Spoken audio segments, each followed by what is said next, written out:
Liepāja slavena ar savu nakts dzīvi. Nākamais stāsts to lieliski ilustrē. Jau otro vasaras sezonu Liepājā, dodoties uz pludmali atpūtā vai pastaigā, vērojot saulrietu, var turpat iegriezties Hot Lounge bārā, kurš piedāvā plašu klāstu vasaras kokteļus, kā arī lielu izvēli atspirdzinošo dzērienu. Pludmales bārs Liepājā Hot Lounge nav parasts bārs pilsētas piekrastē.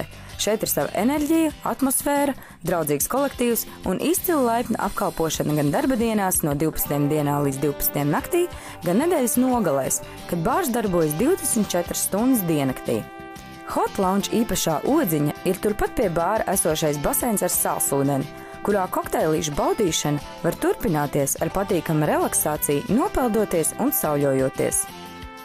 Saulrietu baudīšana šajā bārā ir ekskluzīva, turklāt tā var mīties ar regulāri notiekošiem pasākumiem, kā piemēram trešdienu, piektdienu vai sestdienu vakaros skan dzīvā mūzika. Regulāri tiek uzaicināti Latvijas mūzikas mākslinieki ar koncertu uzvedumiem, piemēram, uzstājušies ir tādi mākslinieki kā Gačo, Samanta Tīna, Ozols un citi. Tāpat arī ikvienam ir iespēja atpūsties pašam dziedot, jo regulāri ir arī karaokas pasākumi.